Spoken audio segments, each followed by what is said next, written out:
More on Obamacare now, as Cardinal Timothy Dolan saying that the church cannot support Obamacare, and the president is isolating the very people he should be embracing, he says. He spoke to Meet the Press about this. Here's what he said. Through the intercession. We, the bishops of the United States, can you believe it, in 1919, came out for more affordable, more comprehensive, more universal health care. That's how far back we go in this battle, okay? So we're not Johnny-come-latelys. So that's when we began to worry and draw back and say, Mr. President, please, you're really kind of pushing aside some of your greatest supporters here. We want to be with you. We want to be strong.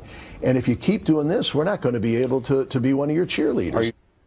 Very interesting. Let's bring in Leslie Marshall, syndicated radio talk show host and Fox News contributor, and Michael Graham, host on Boston Herald Radio. Welcome back to the show, as always. Good to have both of you here. So, Leslie, what do you think?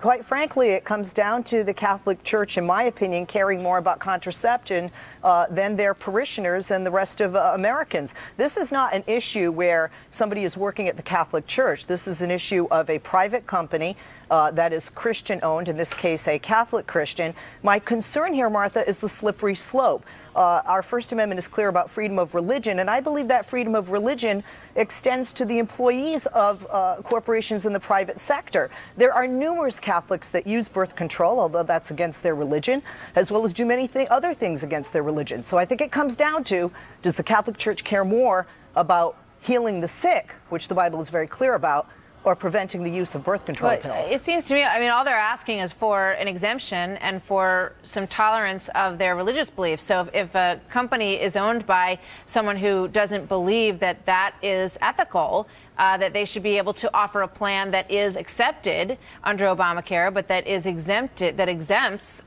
contraception. Michael?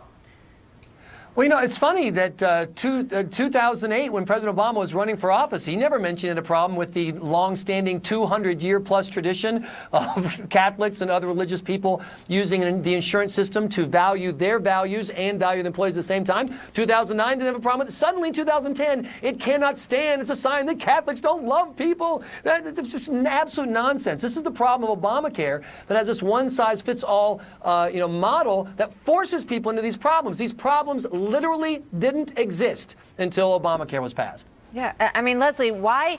I don't understand what the issue would be with, offering a separate, a version that employer feels doesn't violate their conscience. I don't know. How can you ask someone to violate their conscience in the plan that they choose to offer to their employees? Because then we get into an area of every single religious organization that is linked to, or every single owner that has a personal religious practice, and are they then violating the First Amendment of their employees? If an employee, remember, not because birth control is provided doesn't mean that everyone is choosing to use it, but it is a part of the plan. There are other things that are part of the plan when it comes to women's health, whether it comes to things women may want to do like IVF, that are very controversial in many religions. Some things that men and women want to do to be able to have children are very controversial in the churches. Yeah, but which is why you leave it out. Which is why you just leave it out, which is why you let the businesses do what they were doing before, which is saying, here's the coverage we offer, and look, for a very small amount a month, you can add your own coverage. And one thing Leslie's right about is this first case involves Hobby Lobby. The next case that's coming down the pipe involves an actual Catholic organization. But I have to tell you, I don't have a lot of sympathy for the Catholic leaders. They chose to get on the Obamacare, we know what you should do, mandate bandwagon, and now they've been hoisted on their own petard. They asked for someone to tell people, you have to buy insurance. Well, guess what? Obama's telling Catholics, you have to buy my insurance. All right. It's a very hot topic and has been for some time. And as it starts to play out and these policies go into effect, it's going to get even hotter. Thank you very much. We'll talk to you about it again. Leslie and Michael, good to have you here.